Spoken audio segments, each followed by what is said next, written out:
Bismillahirrahmanirrahim. Assalamualaikum warahmatullahi wabarakatuh. Alhamdulillah hamdan katsiran tayyiban mubarakan fi mubarakan alaihi kama yuhibbu rabbuna wa yarda. Wa asyhadu an la ilaha illallah wahdahu la syarikalah. Wa asyhadu anna Muhammadan abduhu wa rasuluh. Sallallahu alaihi wa ala alihi wa sahbihi ajma'in amma ba'd. Para jamaah kaum muslimin sidang salat maghrib rahimani wa rahimakumullah. Walhamdulillah, puji dan syukur kita panjatkan kepada Allah Subhanahu wa taala atas limpahan nikmat dan karunia yang Allah Subhanahu wa taala curahkan kepada kita semua hingga saat ini. Kemudian salawat dan salam tidak lupanya kita sanjung sajikan kepada junjungan kita Nabi besar Muhammad ibni Abdillah salawatullahi wassalamuhu alaih, kepada keluarga beliau, para sahabat beliau, serta orang-orang yang mengikuti jalan beliau hingga akhir zaman. Jamaah yang dimuliakan Allah, alhamdulillah kembali Allah Subhanahu wa taala mempertemukan kita semua di malam hari yang berbahagia ini, di tempat yang mulia ini.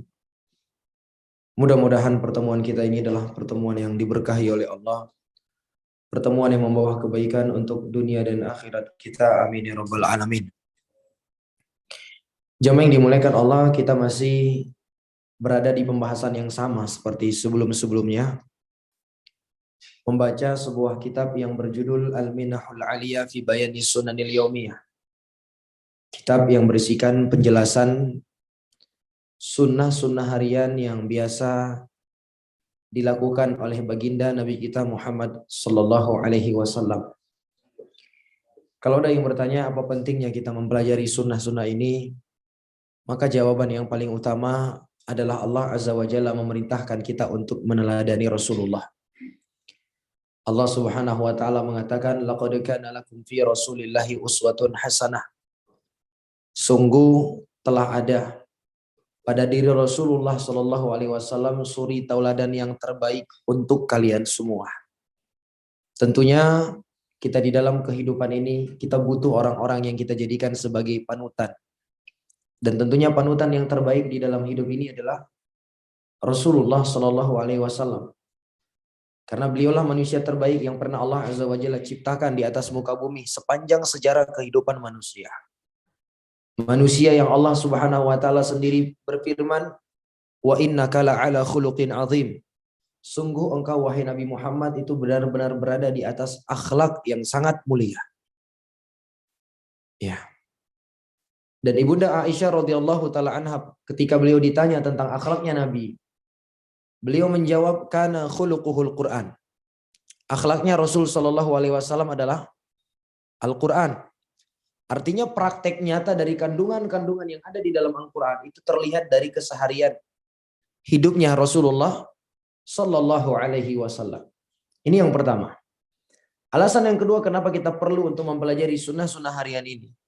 Karena dengan itulah kita akan semakin tumbuh kecintaan kepada Rasulullah sallallahu alaihi wasallam.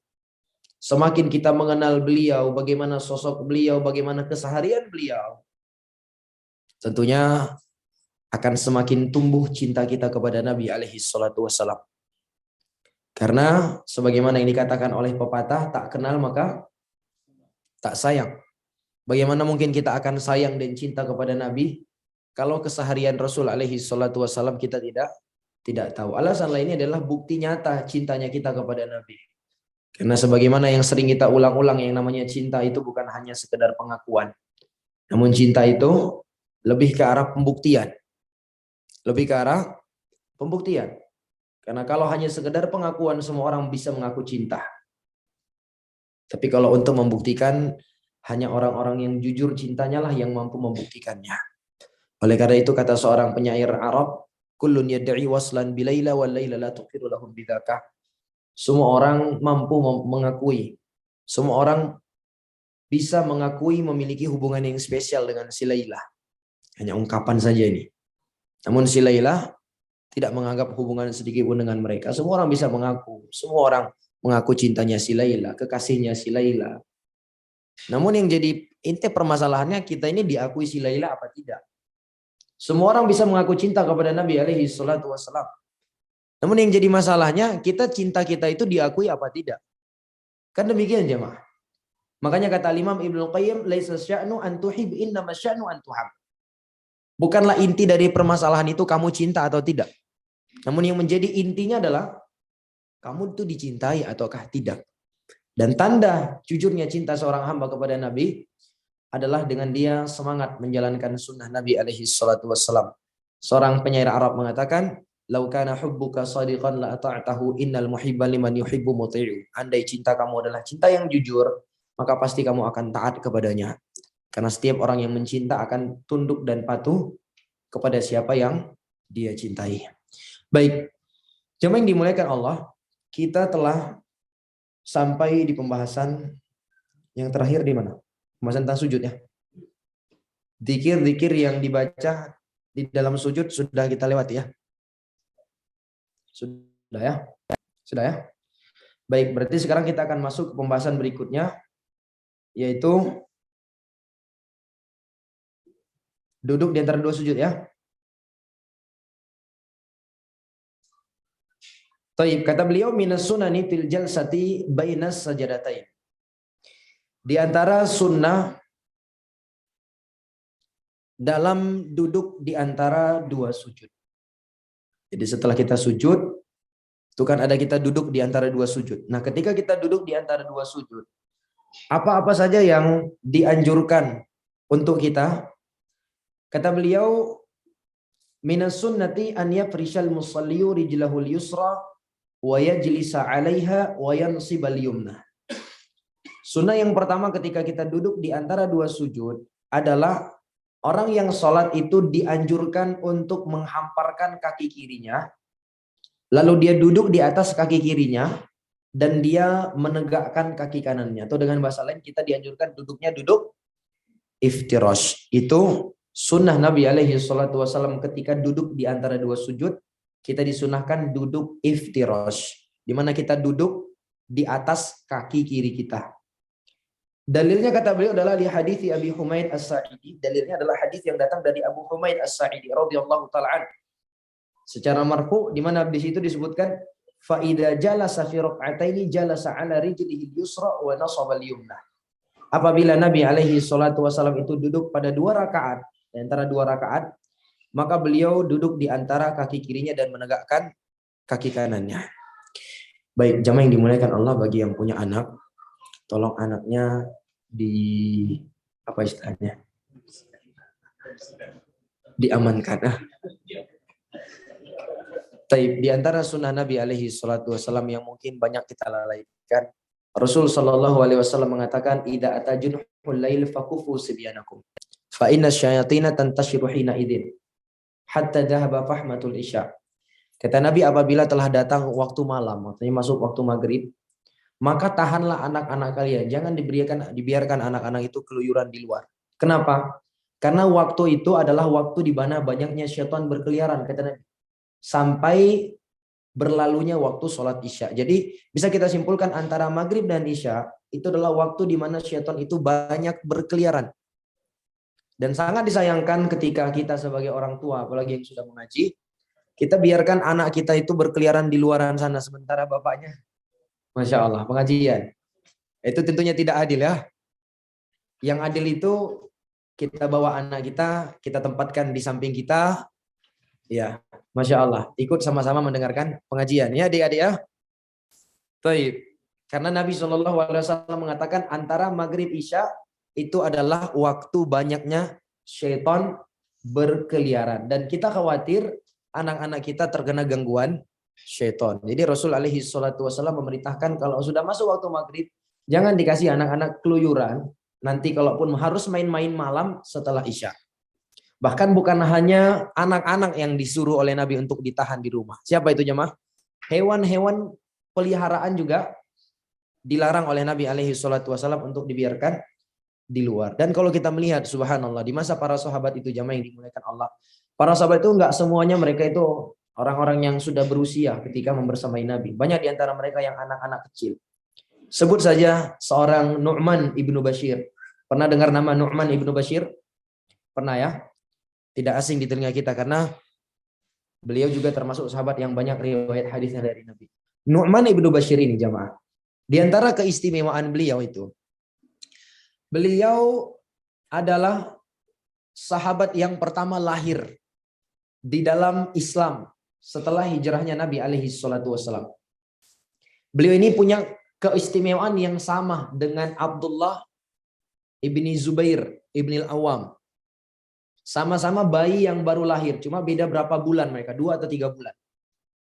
Perbedaannya kalau Abdullah bin Zubair bin Al-Awwam itu bayi pertama lahir dalam Islam setelah Nabi hijrah dari kalangan muhajirin. Kalau Nu'man bin Bashir itu adalah bayi yang pertama lahir di dalam Islam setelah hijrahnya Nabi dari kalangan kaum Ansor, penduduk Madinah. Jadi ketika Rasul Shallallahu Alaihi Wasallam wafat, usia Nu'man bin Bashir ini berapa kira-kira? Jadi lahir setelah Nabi hijrah nih, di tahun pertama Hijriah. Nabi meninggal tahun berapa Hijriah? 11 Hijriah. Kira-kira berapa usianya? Ya kurang lebih 9 atau 10 tahun ya. 9 tahun itu kelas berapa SD itu kira-kira jemaah? 4-3 SD ya. 4-3 SD. Tahukah kita berapa hadis yang diriwayatkan oleh Nu'man bin Bashir dari Nabi? Yang didengar langsung dari Nabi. Itu tercatat di dalam sejarah beliau meriwayatkan 114 hadis dari Nabi alaihi salatu wasallam di usia beliau 9 tahun. Tentunya beliau nggak dengarnya semua di usia 9. Pasti di bawah itu pasti ada beliau dengar dari Nabi SAW. Ini memberikan motivasi yang kuat untuk kita semua bahwa di kalangan para sahabat itu mereka, Masya Allah, anak-anak ada yang anak-anak. Mereka main-main. Tapi waktunya pengajian, mereka pengajian. Ya adik-adik ya. Waktu pengajian. Waktu main-main, besok ada waktu main-main.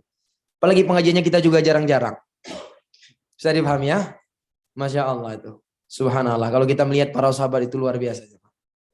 Ketika sudah datang waktunya pengajian, main-main mereka disampingkan. Mereka mendengar hadis dari Rasulullah Sallallahu Alaihi Wasallam. Di usia 9 tahun sudah meriwayatkan 114 hadis. Masya Allah. Taib. Itu sunnah. Jadi kata Abu Humaid As-Sa'idi, Nabi alaihi salatu wasallam apabila duduk di antara 2 sujud, maka beliau duduk di atas kaki kirinya dan menegakkan kaki kanan. Itu sunnah yang pertama. Sunnah yang kedua adalah tatwilu hadzal rukun, memanjangkan rukun tersebut. Li hadithi Thabit Al-Bunani waqad taqaddama qariban. Berdasarkan hadis Thabit Al-Bunani yang telah berlalu. Jadi di antara sunnah Nabi adalah durasi panjangnya duduk di antara 2 sujud itu sama dengan panjangnya sujud kita. Itu di antara sunnahnya. Sunnah ketiga, ketika kita duduk di antara 2 sujud, kata beliau, yusannu liman aradal qiyama ila ayyi raka'atin thaniyatin aw rabi'atin an yajlisa yasiran qabla an yaqum. Disunahkan bagi mereka yang hendak bangkit ke rakaat kedua atau yang keempat. Rakaat kedua atau yang keempat. Berarti ketika kita berada di sujud rakaat pertama dan sujud rakaat yang ketiga. Karena setelah sujud rakaat kedua kita nggak langsung berdiri. Ya kan? Kita duduk tasyahud. Nah, bagi mereka yang ingin bangkit dari sujud ke rakaat yang kedua dan keempat, itu disunahkan untuk duduk sejenak sebelum dia berdiri. Wa hadhihi tusamma jalsatal istiraha wa laysa laha dzikrun muayyan. Dan ini yang dinamakan dengan jalsatul istiraha. Kalau kita bahasakan dengan duduk istirahat sejenak. Jadi ketika kita bangkit dari sujud, duduk sejenak, baru berdiri. Baik. Qala wajah subutuha fi salasati ahadits. Adapun tentang sunnahnya jalsatul istiraha ini telah valid dari Nabi alaihi salatu wasallam di dalam beberapa hadis, di dalam 3 hadis. Yang pertama adalah haditsu Malik bin al-Huwairisi. Annahu ra'a an-nabiy sallallahu alaihi wasallam yusalli fa idza kana fi witri min salatihi lam yanhad hatta yastawi qa'idan. Kata Malik bin al-Huwairits bahwasanya dia pernah melihat Nabi alaihi salatu wasallam itu kalau Nabi salatnya berada di rakaat yang ganjil. Rakaat pertama dan ketiga, berarti bangkit menuju rakaat yang kedua dan keempat, lam yanhad hatta yastawiya qa'idan. Nabi alaihi salatu wasallam itu tidak langsung bangkit, melainkan beliau duduk terlebih dahulu. Wa Malik ibn al-Huwairits huwa alladhi naqala qawla Nabi sallallahu alaihi wasallam, "Shallu kama ra'aitumuni usalli." Sementara kita tahu Malik ibn al-Huwairits dialah sahabat yang meriwayatkan hadis Nabi yang berbunyi, "Shallu kama ra'aitumuni usalli." Salatlah kalian sebagaimana kalian melihat aku salat. Taib. Kemudian kata beliau, wa hadis Abi Humaid As-Sa'idi alladhi rahu Ahmad wa Abu Daud wa jawwada isnadahu Syekh Ibnu Baz. Wa fil hadithi wasafa Abi Humaid li sifati salati, wasfu Abi Humaid li sifati salati wa fiha jalsatul istiraha wa indahu 'asharatun minas sahabati fasaddaquhu wa hadha mimma yu'akkidu sunniyataha. Dan kata beliau hadis yang kedua adalah hadis yang datang dari Abu Humaid As-Sa'idi yang diriwayatkan oleh Imam Ahmad, Abu Dawud, dan dinyatakan oleh Syekh bin Baz bahwa sanad hadis ini adalah sanad yang bagus. Di mana di dalam hadis tersebut Abu Humaid menjelaskan tata cara sholat Nabi. Dan di dalamnya dijelaskan Nabi melakukan jalsatul istirahat, duduk sejenak sebelum bangkit berdiri dari sujud.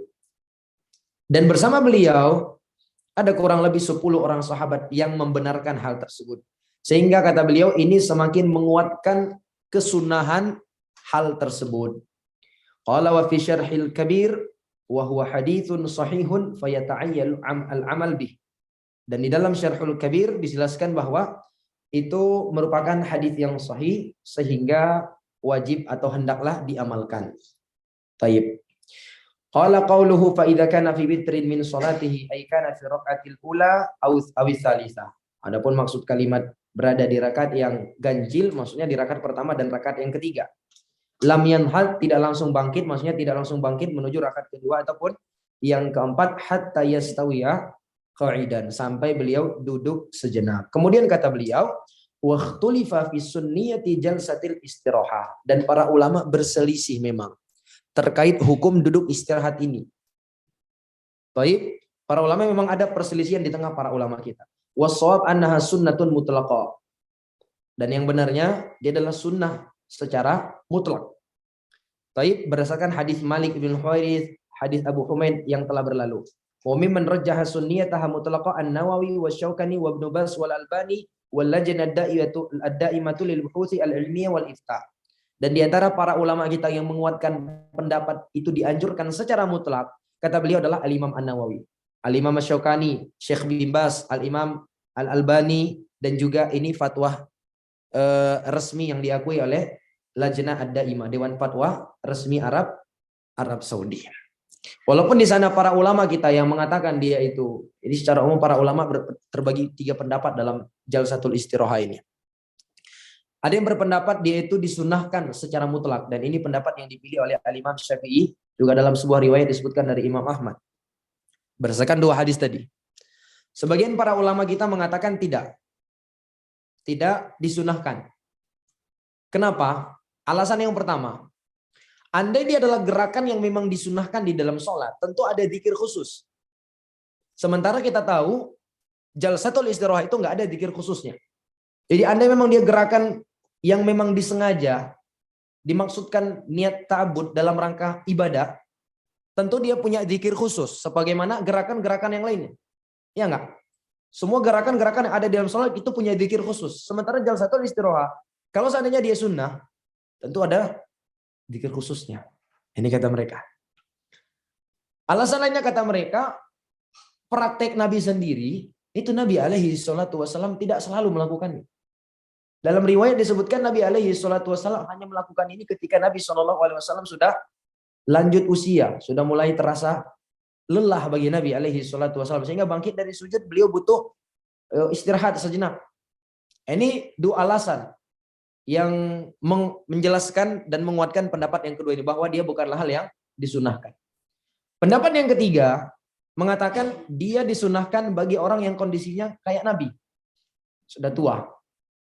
Bagi orang yang kondisinya sama seperti Nabi ketika melakukannya itu sudah lanjut usia, maka dia disunahkan. Namun penulis menguatkan pendapat yang pertama. Adapun argumentasi pendapat yang kedua itu mungkin bisa disanggah sama mereka. Ya, mereka mengatakan Nabi alaihi salatu wasallam melakukannya ketika sudah tua. Jadi dijawab oleh para ulama yang lain, ya kalau memang itu bukanlah sunnah dan Nabi melakukannya hanya karena tua, tentu Nabi alaihi salatu wasallam menjelaskan. Ini yang pertama. Dan para sahabat juga menjelaskan. Ya. Buktinya yang ada kita lihat para sahabat memahami bahwa itu adalah hal yang disunahkan. Sehingga mereka meriwayatkannya dan menceritakannya dan memasukkannya dalam sifat sholat Nabi Shallallahu Alaihi Wasallam. Andai mereka memahami itu bukanlah hal yang disunahkan, tentu mereka tidak menceritakannya ketika menjelaskan tata cara sholat Nabi. Sebagaimana mungkin Nabi ketika sholat ada kalanya batu, ada kalanya bersin, ya enggak? Ada enggak dijelaskan oleh para sahabat? Enggak ada. Karena mereka memahami bahwa batu di dalam sholat bukanlah hal yang disunahkan. Namun ketika mereka menjelaskan hal tersebut di dalam hadis yang menceritakan tentang sifat sholat Nabi, ini menunjukkan para sahabat memahami demikian bahwa itu adalah hal yang dianjurkan. Al-muhim jamaah yang dimuliakan Allah, bagi siapa yang ingin mengerjakannya silahkan. Bagi mungkin yang berpendapat lebih condong pada pendapat yang kedua juga silahkan. Ini juga perkara yang sunnah. Tidak sampai kita membuat kita saling salah menyalahkan di dalam hal tersebut. Ya. Dan kata beliau waqala An-Nawawi wa hadha huwa as-shawab alladhi thabatat fihi al-ahadits shahihah. Dan Al-Imam An-Nawawi mengatakan dan inilah pendapat yang benar karena berdasarkan hadis-hadis yang telah valid padanya. Ini 3 sunnah ketika kita duduk antara 2 sujud. Kemudian kata beliau minas sunani fi tasyahhud. Kita berpindah sunnah-sunnah di dalam tasyahud. Qala yusanu an yaftarishal musalli rijlahu al-yusra fi tasyahud wa yansibal yumna. Yang pertama ketika kita tasyahud disunnahkan orang yang sholat itu menghamparkan kakinya dalam tasyahud dan menegakkan kaki kanannya, duduk iftirash ketika tasyahud. Cuma kata beliau wa hadhihi sifatu yaf'aluha al-musalliyu ba'dama yusalli thaniyah bi ruku'iha wa sujudiha wa qiyamiha wa qu'udiha sawa'un kana fi shalatin rubaiyatin aw sulasiyatin aw thunaiyah fa ayyu rak'atin thaniyatin fil julusi fi tasyahudiha takunu ala hadhihi sifah li hadits Abi Humaid As-Sa'idi radhiyallahu ta'ala anhu marfu'an wa bihi fa idza jalasa fi rak'ataini jalasa ala rijlihi al-yusra wa nasaba al-yumna. Kata beliau tekankan tata cara seperti ini yaitu duduk iftirash itu dilakukan oleh orang yang sholat setelah dia sholat pada rakaat yang kedua dengan ruku, sujud, berdiri dan duduknya. Apakah itu dia berada di sholat yang 4 rakaat, sholat yang 3 rakaat, sholat yang 2 rakaat. Ketika dia berada di rakaat yang kedua, tasyahud, mau itu tasyahud awal maupun tasyahud akhir. Kalau tasyahud awal kapan berarti itu? Maghrib, asar, duhur, isya. Berarti itu tasyahud awal, rakaat kedua. Kalau dia sholat subuh berarti itu tasyahud akhir kan? Nah, di tasyahud apapun itu, pertama maupun kedua, kalau dia berada di rakaat yang kedua, duduknya duduk iftirash. Nah, ini menguatkan pendapat para ulama kita ketika membahas, ketika kita tasyahud di dalam sholat subuh, itu duduknya duduk apa? Iftirash kah atau tawarruk? Para ulama yang menguatkan, terjadi silang pendapat para ulama kita di dalam hal ini, ya kita juga berlapang dada dalam hal ini. Jangan sampai para ulama kita yang silang pendapat berbeda pandangan bisa saling lapang dada, saling enak-enakan sama mereka, ya kita yang menjadi pengikutnya saling musuh-musuhan, saling serang-serangan. Ini yang menjadi musibah di tengah-tengah kaum muslimin hari ini. Benar tidak jemaah? Iya. Imam Syafi'i berbeda pandangan dengan Imam Ahmad. Mereka akur. Mereka akur, subhanallah. Ya kita yang jadi pengikutnya. Yang berantam. Yang ketawa orang yang nggak sholat jadinya. Nah, itu kan alhamdulillah nggak sholat, nggak berantam jadinya. Coba sholat saya pasti mungkin masuk salah satu dari 2 kubu ini. Subhanallah. Paham ya? Jadi memang terjadi silang pendapat. Nah, para ulama yang menguatkan pendapat di sholat subuh itu kita duduknya iftirash, mereka berdalilkan dengan hadis Abu Humaid As-Sa'idi. Perhatikan ya, hadisnya disebutkan, fa idza jalasa fi rak'ataini jalasa ala rijlihil yusra wa nasaba al-yumna. Nabi kata Abu Humaid As-Sa'idi, kalau beliau duduk di rakaat yang kedua, rakaat kedua ini nggak dijelasin sholat yang seperti apa. Mau dia sholat memang hanya 2 rakaat, sholat yang 3 rakaat kah, sholat yang 4 rakaat. Intinya, Nabi duduk di rakaat yang kedua, Nabi itu jalasa ala rijlihil yusra wa nasabal yumna. Nabi duduk di atas kaki kirinya dan menegakkan kaki kanan. Duduk apa ini? Iftirash. Ya, sholat iftirash, duduk iftirash. Mau itu sholatnya memang 2 rakaat seperti sholat sunnah, sholat subuh, sholat Jumat, atau yang 3 atau 4 rakaat.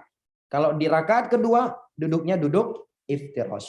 Begitu juga hadis yang datang dari Aisyah, wa kana yaqulu fi kulli rak'ataini at-tahiyatu wa kana yafrishu rijlahul yusra wa yansibu rijlahul yumna. Dan itu juga dikuatkan keterangan dari Aisyah di mana beliau mengatakan Nabi dalam setiap 2 rakaat beliau membaca at-tahiyah, itu membaca tasyahud. Dan Rasulullah menghamparkan kaki kirinya lalu duduk di atasnya dan beliau menegakkan kaki kanannya. Bisa dipahami ya? Kata beliau, wa amma tasyahudul akhir fi shalatir rubaiyati wa thulathiyah fasayati bayanu sifatihi. Adapun tasyahud terakhir dari salat yang 3 atau 4 rakaat, itu tasyahud yang kedua, nanti akan datang penjelasan tata caranya. Yaitu tata caranya adalah duduk tawarruk, dan tawarruk itu ada 2 model. Ada 2 model, ada 2 bentuk. Nanti insya Allah akan kita lewati. Ini sunnah yang pertama. Sunnah yang kedua, as-sunnatu an yunawwi'a fi wad'il yadaini hala tasyahud. Yang kedua kata beliau disunnahkan untuk memvariasikan tata cara meletakkan tangan ketika tasyahud. Jadi ketika kita tasyahud, tangan kita ini taib, di mana letaknya itu ternyata detail datang dari Nabi alaihi salatu wassalam. Subhanallah. Tidak ada agama yang sesempurna ini, jamaah yang dimuliakan Allah. Tidak ada agama yang sesempurna agama Islam. Secara terperinci setiap ibadah kita itu ada tuntunan dari Nabi. Ada penjelasan dari Nabi bagi kita yang mau mempelajarinya. Detail sekali datang dari Nabi. Taib. Tata caranya ada 2. Kata beliau, wad'ul kaffaini hala tasyahud lahu sifatan. Meletakkan tangan ketika tasyahud itu ada 2 model. Bismillah.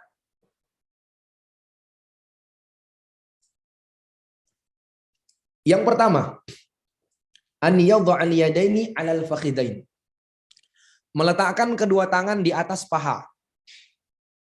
Tahu batasan paha? Dari sini paha. Dimanapun itu intinya di atas paha. Itu disunahkan. Baik, itu yang pertama. As-sifatu tsaniyah an yadh'al yadaini 'ala rukbatain. Adapun model yang kedua meletakkan tangan di atas lutut. Nah, tahu kan perbedaan antara paha dengan lutut? Jadi kalau lutut di ujung dia. Kalau di paha boleh lebih dekat sedikit ke arah pinggang nih. Itu juga di antara model yang disunahkan. Taib. Wa dzalika bi an yulqima yadahul yusra wa rukbatahul yusra wa ammal yumna fayushiru biha kama sayati bayanuhu. Adapun tangan kanan, yaitu kata beliau dengan meletakkan tangan kiri di atas lutut, adapun tangan kanan maka dia berisyarat. Jadi anggaplah ini lututnya. Nah, ini lutut, ini paha. Kalau paha berarti bisa di sini, bisa di sini, bisa di sini. Kalau lutut di sini berarti. Paham ya? Sini. Nah, kalau tangan kirinya tinggal dia letakkan saja, dia ya seperti ini. Adapun tangan kanan berisyarat. Nanti akan datang penjelasan tentang model tangan kita ketika berisyarat, juga ada petunjuk dari Nabi. Bisa seperti ini, bisa seperti ini. Baik. Sehingga kata beliau, wa ammal yusra fahiya mabsutatun daiman, taratan yad'uhu ala fakhidhihi wa taratan yulqimuha ala rukbatih. Maka kata beliau tangan kiri selalu dalam kondisi terbuka, tangan kiri yang bisa diletakkan di atas paha, terkadang diletakkan di atas lutut. Iya. Taib. Dalilnya hadis yang datang dari Abdullah bin Umar. Beliau mengatakan kana ay an-nabi sallallahu alaihi wasallam idza jalasa fi sholati wada'a kaffahu al-yumna ala fakhidhihi al-yumna wa qabada asabi'ahu kullaha wa asyara bi isbi'ihi allati tayyal ibham wa wada'a kaffahu al-yusra ala fakhidhihi al-yusra wa fi riwayat yulqimu kaffahu al-yusra rukbatahu. Dalilnya adalah hadis yang datang dari Abdullah bin Umar, disebutkan Nabi alaihi salatu wasallam apabila beliau duduk di dalam salatnya, maka beliau meletakkan tangan kanan di atas paha. Meletakkan tangan kanan di atas paha. Perhatikan ya kalimatnya, di atas apa? Paha. Dan menggenggam seluruh jarinya dan berisyarat dengan telunjuknya. Gini, menggenggam seluruh jari dan berisyarat dengan telunjuk. Gini berarti. Ini caranya. Walaupun ini nanti di pembahasan tata cara berisyarat, tapi kita ingatkan terlebih dahulu ya. Sini, baik, gini. Taib, dan beliau meletakkan tangan kirinya di atas paha. Jadi kurang lebih seperti ini, di atas paha nih. Dalam riwayat lain, Abdullah bin Abbas mengatakan, Nabi alaihi salatu wasallam memegang lututnya. Nah, jadi ada dua riwayat, satu di atas paha, satu di atas lutut. Sehingga para ulama mengatakan boleh dua-dua, boleh di atas paha, boleh di atas lutut. Yang nggak boleh di atas kepala. Nah, ini itu baru aneh itu. Bisa dipahami ya? Kalau di atas lutut, di atas paha masih masuk dalam koridor sunnah. Baik, yang ketiga, sunnah yang ketiga adalah as-sunnatu an yunawwi'a fi kaifiyati wad'il asabi' halat tasyahud. Disunnahkan untuk memvariasikan tata cara meletakkan jari jemari di saat tasyahud. Baik, wa wad'ul asabi'i halat tasyahud lahu sifatan. Meletakkan jari ketika tasyahud itu ada dua model juga dari Nabi. Yang pertama as-sifatul ula an yaqbidha asabi'ahu asabi'a kaffihi al-yumna kullah wa yushiru bi isbi'ihi as-sababa wal yusra takunu mabsutah. Yang pertama dia menggenggam seluruh jari tangan kanannya, digenggam nih semua. Kemudian dia berisyarat dengan sababa. Sababa itu mana? Nah, ini namanya sababa. Paham ya? Ini namanya apa? Ibham. Sababa. Ini wusta. Ini khinsir. Ini binsir. Jari apa nih? Bahasa Indonesia apa? Kelingking ya. Jari manis, jari tengah. Kelingking, binsir, jari manis, khinsir, jari tengah, wusta, telunjuk, sababa, jempol, ibham. Taib. Jadi dari hadis Abdullah bin Umar ini disebutkan Nabi alaihi salatu wasalam itu menggenggam seluruh jari tangan kanan beliau lalu berisyarat dengan sababah. Itu yang pertama. Adapun yang kiri takunu mabsutah. Takunu mabsutah. Dalilnya hadis Abdullah bin Umar qabada asabi'ahu kullah wa asyara bi isbihi allati taliyal ibham. Nabi menggenggam seluruh tangannya kata Abdullah bin Umar, taib, dan berisyarat dengan jari yang datang setelah jempol. Mana jarinya si jempol kan mungkin nih. Jauh nih jaraknya. Ini begitu. Ini cara yang pertama. Jadi ketika kita syahud seperti ini caranya. Taib. Ini cara yang pertama. As-sifatu tsaniyah. Cara yang kedua, an yaqida salasan wa khamsin. Dia menggenggam jarinya membentuk angka 53. Baik, angka 53. Bagaimana caranya itu? Bi an yaqbidal khinsir wal binsir wa yuhalliqul ibham ma'al wusta wa yushiru bis sababah. Yaitu dengan cara dia menggenggam kelingking dan jari manis, nih. Yuhalliq al-ibham ma'al wusta. Lalu dia membentuk bulatan jari tengah dengan jempol seperti ini. Lalu berisyarat dengan sababah. Berarti kurang lebih seperti ini. Taib. Kurang lebih seperti ini. Dalilnya hadis yang datang dari Abdullah bin Umar juga. Dalam riwayat lain. Kana ay'an Nabi SAW idha qa'ada fi tasyahud wada'a yadahu al-yusra ala rukbatihi al-yusra wa wada'a yadahu al-yumna ala rukbatihi al-yumna wa aqada salasatan wa khamsina wa asyara bis sababah. Hadisnya datang dari Abdullah bin Umar, kata beliau Nabi SAW kalau duduk tasyahud, beliau meletakkan tangan kirinya di atas lutut kiri, meletakkan tangan kiri di atas lutut kiri dan meletakkan tangan kanan di atas lutut kanan, dan beliau membentuk angka 53 dengan jarinya lalu berisyarat dengan apa? Dengan sababah, dengan telunjuk beliau. Baik. Mungkin ada yang bertanya, gimana itu? Gini kok bisa jadi 53? Ya. Ada yang mengatakan 53 ininya itu 5 nih, isyarat ke 5. Ini kan 5 nih. Tiganya ini. Nah, ada yang mengatakan demikian. Ya, 53. Wallahu a'lam bishawab. Intinya para ulama ketika menjelaskan tentang hadis ini, menjelaskan formasi 53 itu ya seperti ini. Khinsir dan binsir digenggam, diqabad, kemudian ditahlik antara wusta dengan ibham seperti ini, baru isyarat dengan sababah. Ya bisa jadi ini 5, ini 3. Wallahu a'lam bissawab. Al-ilmu indallah.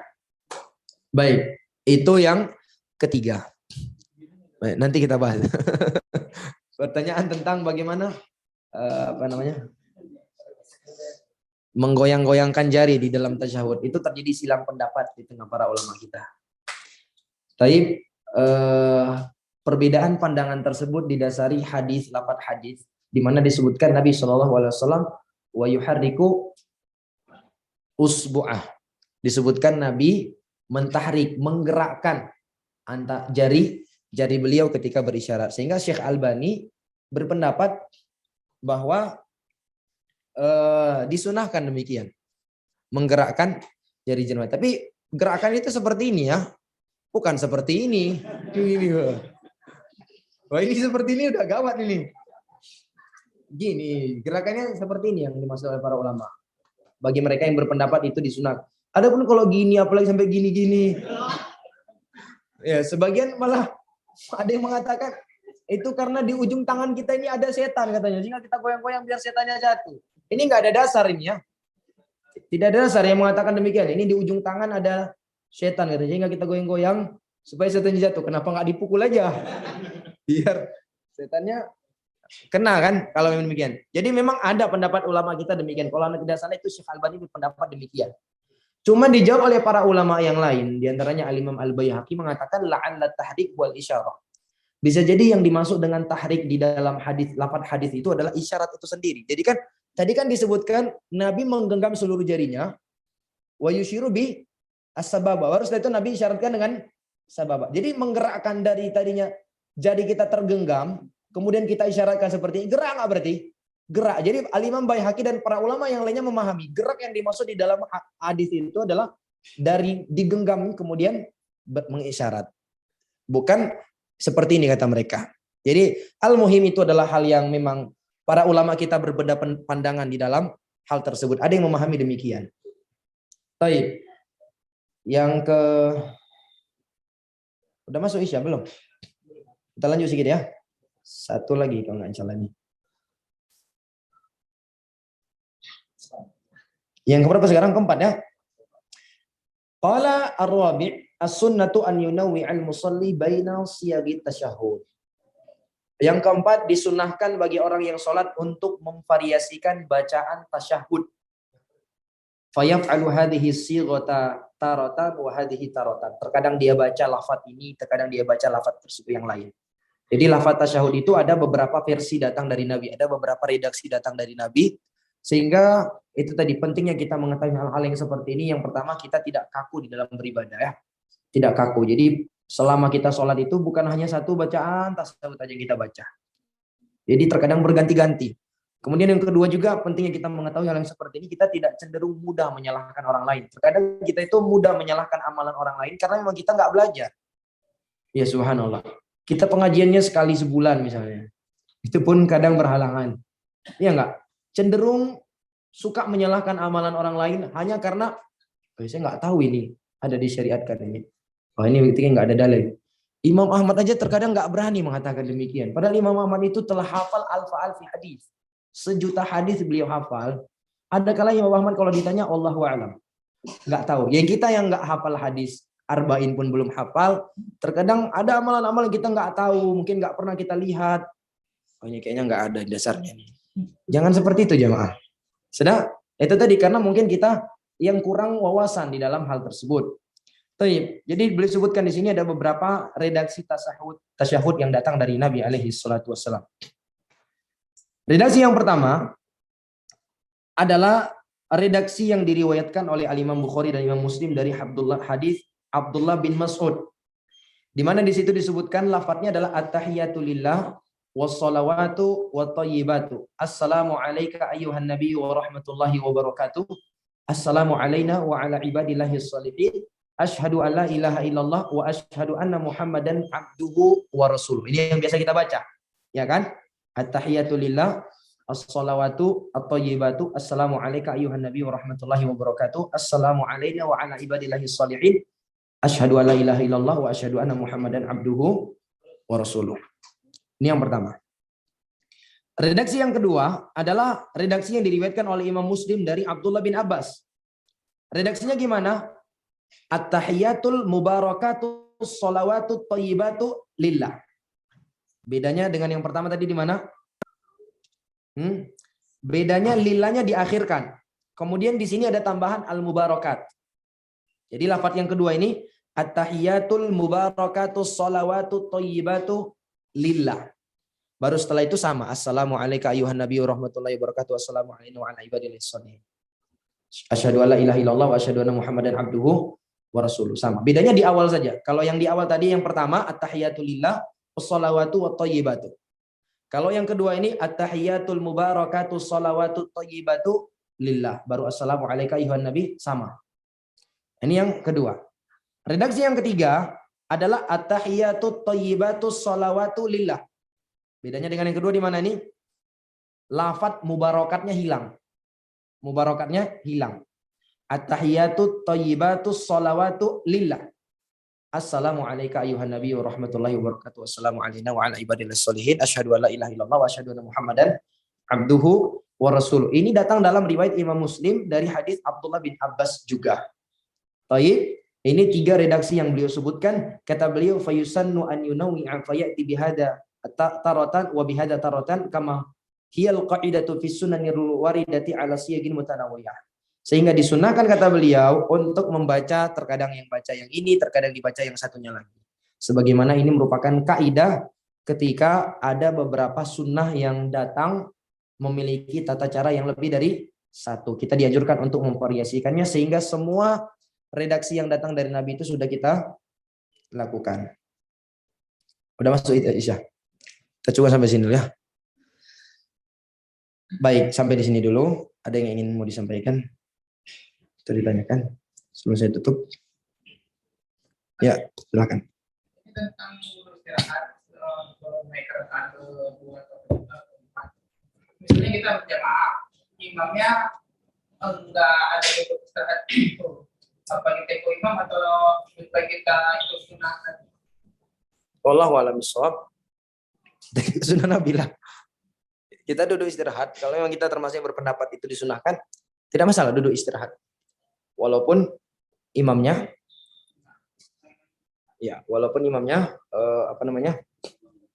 langsung berdiri. Allahu a'lam bishawab. Sebagaimana juga di pembahasan duduk ketika di sholat subuh, imamnya duduknya tawarruk, ya kita tidak masalah duduk iftirash. Tapi kan Ustadz, imam itu dijadikan untuk diikuti, ya kan? Imam dijadikan untuk diikuti. Maka kan sudah berlalu pembahasannya. Telah kita sebutkan bahwa maksud hadis tersebut, imam itu dijadikan untuk diikuti dalam konteks apa dulu? Apakah semua gerakan imam harus kita ikuti? Imamnya batuk, kita harus batuk berarti. Imamnya gatal leher, kita di belakang gatal leher. Imamnya bersin, kita harus, kan tidak. Makanya setelah Nabi mengatakan innama ju'ilal imamu liyutamma bi, imam itu dijadikan untuk diikuti. Apa setelah itu kata Nabi? Nabi rinci apa-apa saja yang kita ikuti. Fa idza kabbara fakabbiru wa idza raka'a farka'u wa idza qala sami Allahu liman hamida faqulu rabbana walakal hamdu wa idza sajada fasjudu wa idza sallama fasallimu. Kalau imamnya takbir, kalian takbir. Kalau imamnya ruku, kalian ruku. Kalau imamnya bangkit dan mengucapkan sami Allahu liman hamida, kalian ucapkan Rabbana walakal hamdu. Kalau imamnya sujud, kalian sujud. Kalau imamnya salam, baru kalian salam. Itu menunjukkan bahwa tidak semua gerakan-gerakan imam itu memang harus kita ikuti. Ya, tidak semua. Makanya ada pembahasan juga di tengah para ulama kita, bagaimana kalau imamnya kunut subuh, kita nggak kunut subuh. Iya kan? Dalam hal ini ada para ulama yang berpendapat, ya kalau memang kita termasuk orang yang memilih pendapat tidak disyariatkannya kunut subuh, ya jangan kunut subuh. Walaupun imamnya kunut subuh. Ada para ulama yang lain mengatakan ya udah untuk sebagai bentuk mengikuti imam angkat tangan. Walaupun dalam hal ini tuh riwayat dari Imam Ahmad dan juga pendapat yang dipilih oleh Syekh Ibnu Utsaimin, walaupun dalam hal ini para ulama yang lebih kuat Allahu a'lam bishawab adalah tidak disyariatkan kita untuk angkat tangan di dalam hal tersebut. Ya, ketika kita berimam dengan imam yang kunut subuh, dan kita termasuk orang yang memilih pendapat tidak disyariatkan kunut subuh. Demikian, wallahu alam bishawab. Baik, ada yang lain? Ya. Misalnya kita masuk di rakaat terakhir itu yang itu udah terakhir, apakah kita harus baik, kalau kita masbuk di rakaat terakhir itu, mungkin kita hitung-hitungannya masih 2 rakaat. Imamnya sudah rakaat keempat. Berarti kalau ngikut imam kita duduk tawarruk. Sementara kalau ngikut hitungan kita duduknya apa nih? Duduk iftirosh. Mana yang harus kita lakukan? Jawabannya wallahu a'lam bishawab, ikut imam. Ikut imam. Baik. Kenapa? Karena gini, kalau hitung-hitungannya kita kan setelah bangkit dari sujud itu kan harusnya berdiri tuh, menyempurnakan sholat kita. Kenapa kita harus duduk? Ngikut imam. Ngikut imam kan? Kenapa dalam hal itu kita ikut imam, dalam hal duduk kita nggak ikut imam? Jadi kan jangan dibeda-bedakan. Jadi kalau memang ikut imam, ikut terus imamnya. Apa maksudnya? Jadi gini misalnya, kita bangkit dari rakaat, kita anggaplah masbuknya 1 rakaat. Masbuknya 1 rakaat. Berarti imamnya di rakaat keempat, nanti kita rakaat ke berapa? Imam rakaat keempat, kita rakaat ketiga. Harusnya bangkit dari sujud kita ngapain? Langsung berdiri kan? Menuju rakaat keempat. Tapi kita nggak langsung berdiri. Kita memilih apa? Duduk tasyahud demi mengikuti imam. Maka kalau berdirinya kita itu gugur karena ngikutin imam, maka tentunya duduk kita juga ngikutin imam. Paham maksudnya kan? Jadi kalau masbuk beda hal masbuknya. Beda kondisi kalau kita masbuk. Demikian wallahu a'lam bishawab. Walaupun ya dalam hal ini tidak ada dalil yang tegas ya dari Nabi alaihi salatu wasallam, namun itu adalah ijtihadnya para ulama kita. Wallahu a'lam bishawab. Baik, ada yang lain? Silakan Pak. Silakan Ustaz Andi. Ya.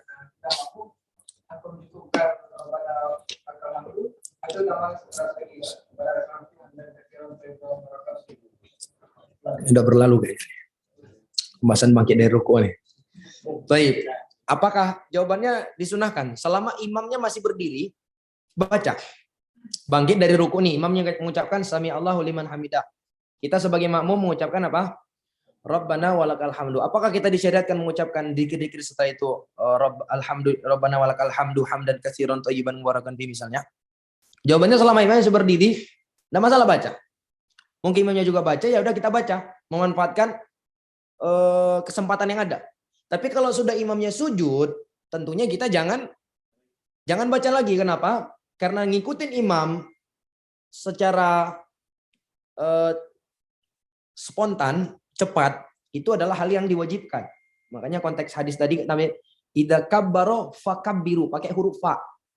Fa itu artinya dalam bahasa Arab adalah litakib. Artinya tidak ada jeda. Jadi setelah imam takbir kita harus takbir. Nggak boleh kita lama-lamain. Imam sudah takbir.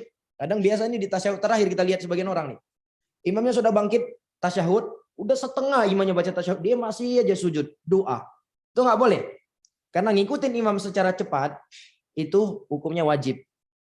Sementara kita berdoa hukumnya sunnah. Begitu juga ketika kita i'tidal. Imamnya sudah sujud, maka kita harus langsung sujud.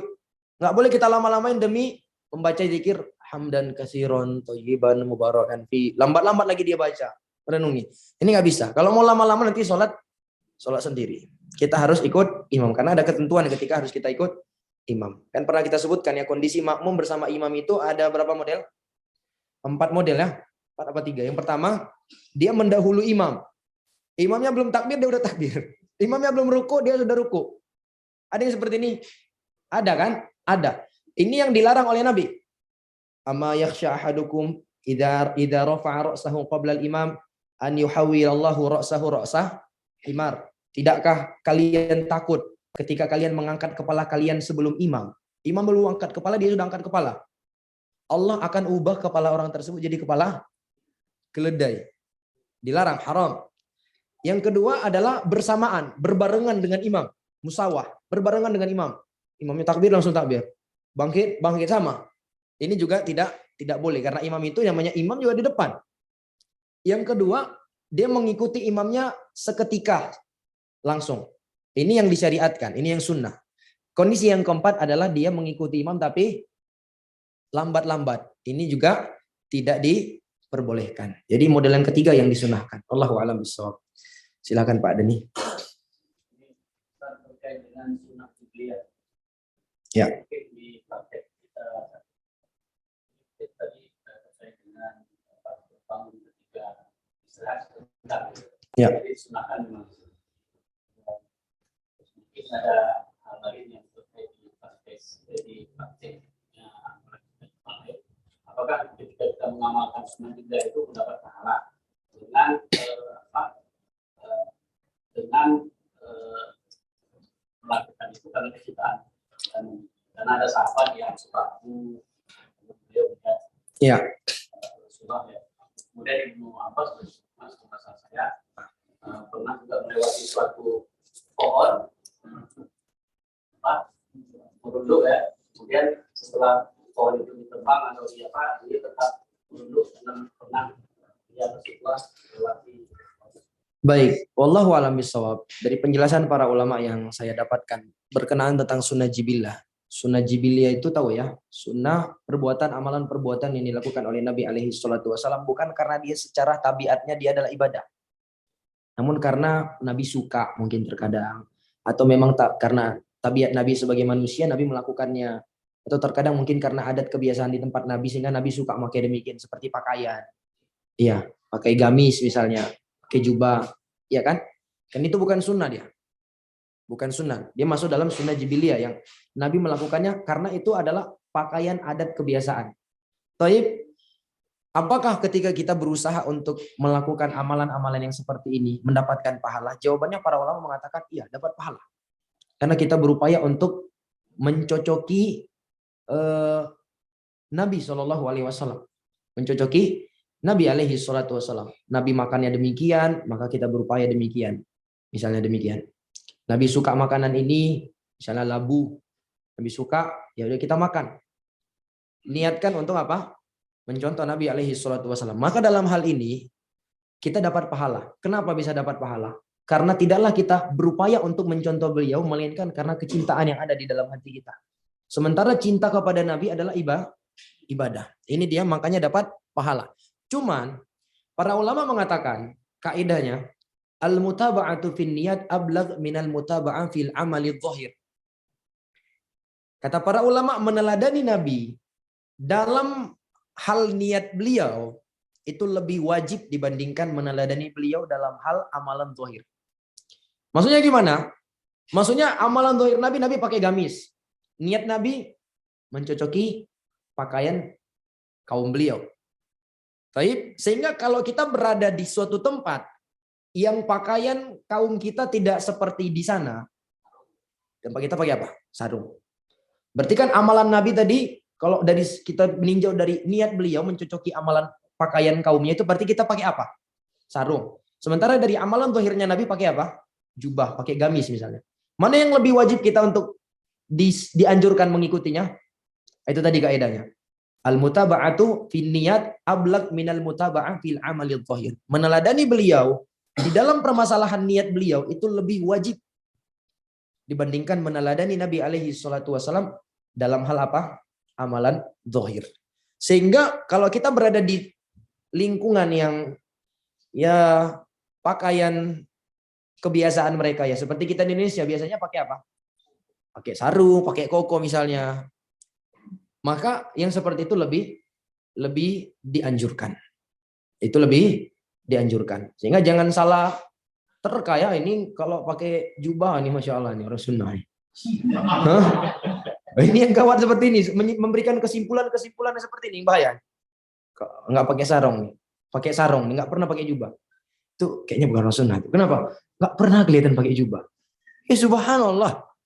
Ini dari mana itu tolak ukurnya nih untuk menghukumi seorang itu masuk dalam koridor sunnah atau tidak dari pakaiannya? Sejak kapan itu jamaah yang dimulaikan Allah?